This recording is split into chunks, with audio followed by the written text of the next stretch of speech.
জঙ্গলের সবচেয়ে ভয়ঙ্কর বাঘ এবং এক বুদ্ধিমান গরু। আজ দেখব কে জিতবে এই দ্বন্দ্বে। আজ অবশ্যই গরুটি আমার হাতে, আর কোনো ভুল হতে দেব না। সে যতই বুদ্ধিমান হোক না কেন, আজকে তাকে ধরব। হায় রে, বাঘটা আমার দিকে তাকিয়ে আছে।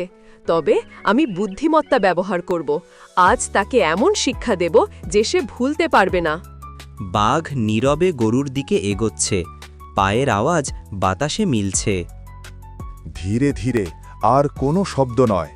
আজ আমি নিশ্চিতভাবে ধরব, সে যেন 1 সেকেন্ডও পালাতে না পারে। প্রথমে শান্ত থাকতে হবে, তারপর সময় মতো চাল চালাবো। আজ বুদ্ধিমত্তা দিয়ে বাঘকে হারাবো। বাঘ গরুকে ধরতে যাওয়ার সাথে সাথে গরু দৌড়ে চলে যায় পাশের বনে। আজকেও এই গরুকে আমি ধরতে পারলাম না, কিন্তু কবি বলেছেন, একবার না পারিলে দেখো শতবার। এই গরুকে আমি খাবই খাবো। আজকে যা বাঁচার বেঁচে গেছি, কিন্তু আর না। এভাবে আর কতদিন? এই বাঘের কারণে আমি ঠিক মতো খেতে পারছি না। বাঘকে এমন একটা শিক্ষা দিব যেন সে সারা জীবন মনে রাখে। পরের দিন গরু মিঠি ফাঁদ বানানোর জন্য কিছু পাতা নিয়ে আসলো আর একটা গর্তের ওপরে পাতাগুলো রাখল। যাই একটু ঘাস খেতে, মাঠে মনে হয় বাঘ আমার জন্য অপেক্ষা করতেছে। আজ বাঘকে বোকা বানাবই।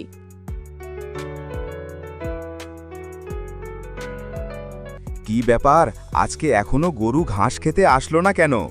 এই তো গরু আসতেছে, আজ তাকে খাবই খাবো।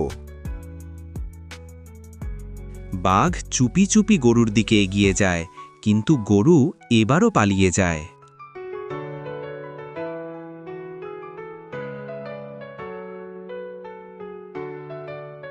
দেখছিস, শক্তি সব নয়, বুদ্ধিমত্তা থাকলেই জয় করা যায়।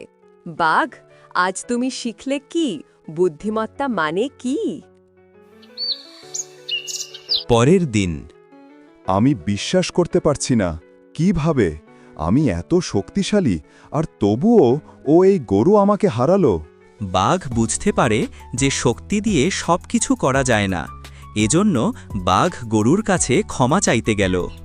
আজ থেকে আমি কেবল শক্তি ব্যবহার করব না, বুদ্ধি শিখব, কৌশল শিখব। এখন বুঝতে পারলাম, সব জয় করার জন্য শুধু শক্তি যথেষ্ট নয়। ঠিক আছে বাঘ, এবার তুমি সত্যিই বুঝলে, জঙ্গলে বুদ্ধি ও শক্তি দুটোই গুরুত্বপূর্ণ, তবে বুদ্ধিমত্তা সবচেয়ে বড়। সকল প্রাণী গরুর বুদ্ধিমত্তা দেখে খুশি, বানর মিঠু। দেখলাম গরু কত বুদ্ধিমান, আজ সত্যিই অবাক হলাম। বাঘও এখন থেকে সাবধান হবে, বুদ্ধি সবসময় শক্তির চেয়ে বড়। সত্যি, আজ আমি শিখলাম, আর কখনো শুধুই শক্তি দিয়ে কাউকে ভয় দেখাবো না। বুদ্ধিমত্তা সবসময় শক্তির চেয়ে বড়। ধৈর্য ও কৌশল থাকলেই সব সমস্যার সমাধান সম্ভব। সিংহ রাজা মশাই গেছিলেন কিছুদিনের জন্য তার খালার বাসায় বেড়াতে। সিংহ রাজা আজকে ফিরে